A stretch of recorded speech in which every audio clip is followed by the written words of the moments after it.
परंतु ऐसा सोचना कदापि उचित नहीं। वस्तुतः प्रभु ने इस सृष्टि को अत्यंत संपन्न और सब प्रकार से पूर्ण बनाया है।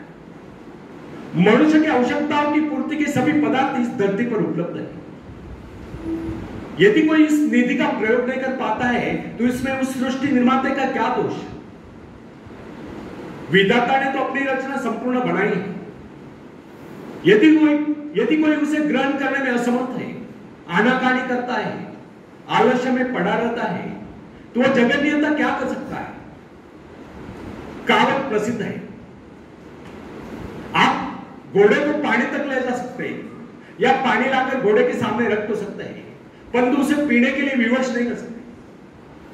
यदि घोड़े को प्यास लगी है तो पानी पीकर प्यास तो उसे शांत करने, अपनी गर्दन को झुकाकर पानी में मोह तो उसे डालना होगा।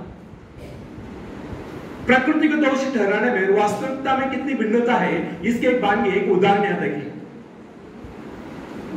अन्न जीवन की सबसे आवश्यक वस्तु है। शरीर रूपी भट्टी के लिए वह ईंधन का काम करता है। संसार में निर्धनों की प्रमुख समस्या 2 की रोटी है।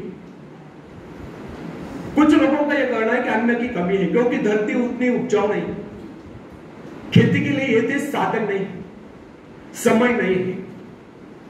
परंतु यह धारणा निर्मूल है क्योंकि कृषि विशेषज्ञों का यह कहना है कि आज भी विश्व में बहुत सी भूमि बिना जुती पड़ी।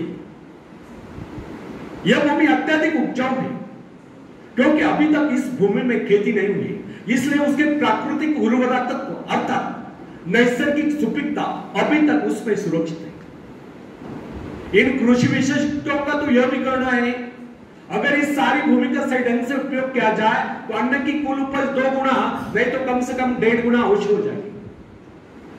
फ्रेंड्स, व्यक्ति के जीवन की बात छोड़िए, सभ्यता के इतिहास का अध्ययन करने पर आपको यह मालूम हो जाएगा कि प्राचीन काल में लोग अपने घरों को प्रकाशित करने के लिए चर्बी का प्रयोग किया करते थे। आप यह भी जानते होंगे कि यह चर्बी हवेल मछलियों के शरीर से निकाली जाती थी। एक दिन लोगों को ज्ञात हुआ कि हवेल मछलियों की कमी पड़ गई। ऐसी स्थिति में चर्बी का भयंकर संकट उपस्थित हो गया। परंतु आवश्यकता आविष्कार की जननी, शोध की जननी है। उसी के साथ साथ मिट्टी के तेल का भी आविष्कार हुआ।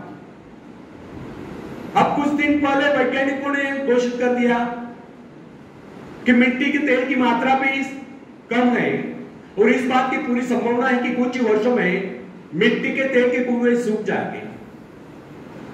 इससे लोग एक बार फिर चिंतित हो उठे क्योंकि उस काल में शक्ति का मुख्य साधन तेल ही था जिससे कल कारखाने और अन्य अनेक प्रकार के वाहन चलते थे। लेकिन अगले क्षणों में वैज्ञानिकों ने इस प्रकार की घोषणा कर दी कि अणुशक्ति का प्रयोग प्रतिदिन की आवश्यकताएं पूरी करने के लिए किया जा सकता है। इसके साथ ही जल विद्युत का निरंतर बढ़ता हुआ प्रचार भी मानव की सभी आवश्यकताओं की पूर्ति करता रहेगा। आजकल तो सोलर एनर्जी पर बड़ा रिसर्च हो रहा है। पवन चक्कियों का इस्तेमाल बड़े पैमाने में हो रहा है। इस प्रकार प्रकृति के अक्षय भंडारों और मनुष्य की चमत्कार पूर्ण आविष्कार प्रवृत्ति के अनेक उदाहरण इस तथ्य की पुष्टि करते हैं। यदि व्यक्ति उत्साही और स्वावलंबी हो तो उसके लिए संसार में किसी चीज की कोई कमी नहीं। खोजने पर वह सब कुछ प्राप्त कर लेता है। इसीलिए कहा गया है जिन्हें खोजा तिन्हें पाया। मनुष्य को भ्रम होता है कि उसने बहुत कुछ कर लिया, बहुत कुछ पा लिया है और अब प्रकृति के स्रोत खाली हो गए, किंतु यह उसकी भूल है। वह भ्रम में जी रहा है। वास्तविकता तो यह है कि मनुष्य ने अभी तक विश्व के एक अंश पर ही विजय प्राप्त की।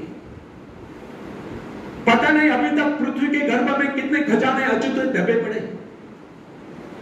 यह विशाल ब्रह्मांड और इसका यह अंतहीन घेरा मनुष्य की प्रतिभा के लिए भयंकर चुनौती है। वैज्ञानिक न्यूटन ने गणित संबंधी नियमों द्वारा इस संसार की विशालता का अनुमान लगा लेने के बाद कहा था, मैं तो अभी तक एक अथांग सागर के तट पर खड़ा हूं और किसी अबोध बालक की तरह आयु पर खाक छानने पर भी मेरे हाथ केवल कुछ सिंपियाएं लगी है। न जाने इस ब्रह्मांड सागर के धरोतले न जाने कितने करोड़ों करोड़ों माणिक मोती बिखरे हुए पड़े हैं, जिनके हमें अभी भी तलाश है। यह बात सच है कि संसार असीम और परिमित है। ब्रह्मांड में हमारी सभी इच्छा और आशा आकांक्षाओं को पूरा करने की क्षमता है। सुख प्राप्त करने के लिए केवल इन स्रोतों का उपयोग करना उत्साह के द्वारा ही संभव हो सकता है। सोई हुई शक्तियों को जगाकर प्रकृति के इस विशाल भंडार का उपयोग करने के लिए किए गए प्रयत्न अनंत है। समृद्धि उद्योगी पुरुषों की दासी है। प्रभु ने इस सृष्टि का निर्माण व्यक्ति के आनंद प्राप्ति के लिए किया है। ईश्वर ने मनुष्य की रचना इसलिए नहीं की कि वह सदैव अभाव में रहकर कष्ट भोगता रहे। क्या आप बता सकते कोई रचनाकार अपने किसी भी कृति के लिए इस प्रकार की भविष्य की रचना कर सकता है? कदापि नहीं।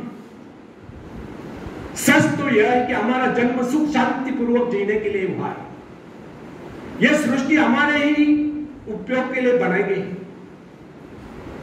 जीवन का अर्थ यंत्रणा नहीं, आनंद तथा उसका उपभोग है। अर्थात आनंद का अर्थ रुच्चंकन क्रीड़ा या अय्याशी नहीं। विलासिता और अय्याशी तो जीवन को पतन के गत की ओर ले जाता है। आनंद का वास्तविक अर्थ है व्यक्ति की सभी शक्तियों का पूर्ण विकास और विकसित क्षमताओं का विश्व कल्याण के लिए प्रयोग। नैतिक जीवन में एक प्रकार के संतुलन की सृष्टि करना है। आनंद का अर्थ है सुख समृद्धि शांति और सद्भाव का आगमन तथा दुख दरिद्रता ईर्ष्या द्वेष आदि बुराइयों का नाश। आनंद जीवन का स्वर्गीय पहलू है। हृदय की स्वच्छता दृढ़ता धैर्य आदि बातें आनंद के लिए प्रारंभिक सीढ़ियां हैं। मनुष्य के जीवन में आनंद का अनुभव उस समय तक नहीं होता जब तक वो अपने मन से शंका हो संदेह हो ईर्ष्या द्वेष आदि विचारों को दूर नहीं करते। फ्रेंड्स,